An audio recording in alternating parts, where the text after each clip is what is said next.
Hi, my name is Marianne Monson, and I'm a women's history author that focuses on the frontier era. My most recent book that just came out in February 2020 is called Her Quiet Revolution. It's a novel based on the life of Dr. Martha Hughes Cannon. She was a frontier doctor, and she also was the first U.S. female state senator. Dr. Cannon worked on issues of public health that have a lot of relevancy to today's world as we struggled with the COVID-19 outbreak. She worked on issues to promote vaccination and to prevent smallpox epidemics and typhoid epidemics in the Salt Lake Valley where she worked. With the permission from Shadow Mountain Publishing, I'm going to do a read aloud today from a section of the book where she is helping her nursing students to aid the community during the time of a typhoid epidemic.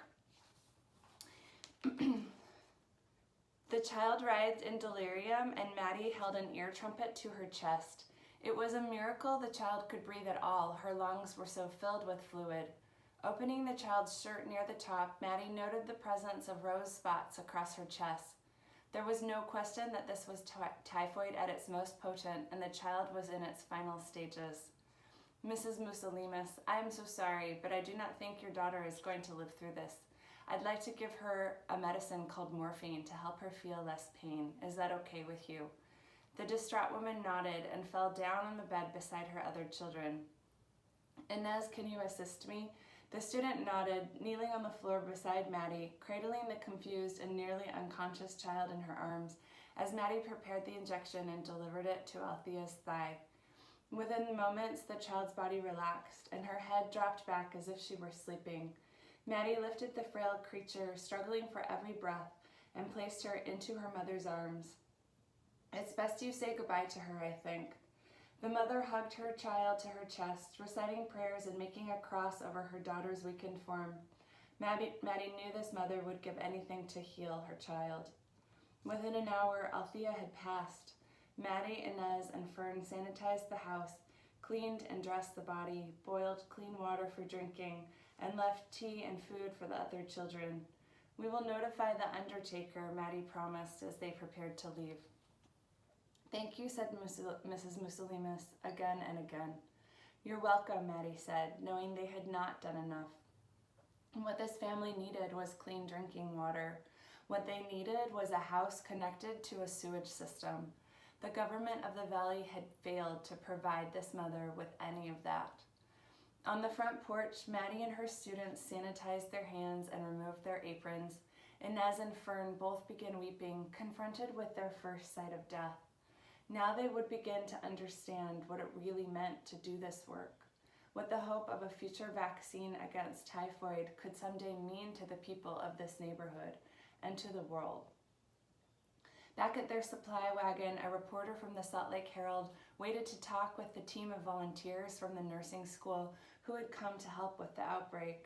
Still overcome by emotion, Maddie let Inez and Fern answer his questions.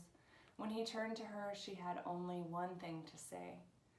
All the people of our valley deserve adequate infrastructure, clean water, sewer systems, and vaccinations. These things should not be reserved for the wealthy alone.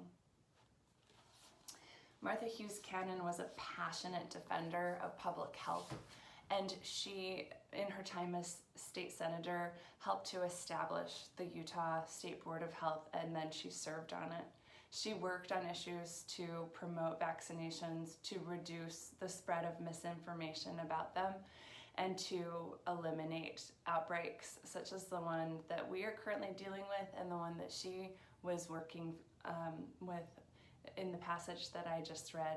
I think one of the benefits of historical fiction is that it can help us to remember that the challenges that we're facing are not new, that they've been faced before, and that strong and passionate leaders really paved the way to help move towards a world where pandemics like this have, for the most part, been drastically reduced and minimized. Most of us have not had to deal with an epidemic as the one that we are now facing, but our grandparents did, and our great-grandparents did. And I think that historical fiction has the opportunity to help us see this situation in a broader context that can hopefully help us learn lessons from the past and feel peace as we are going through this. Thanks so much for listening. I hope that you and your loved ones are staying well. And thanks for listening to my read aloud with permission from Shadow Mountain Publishing.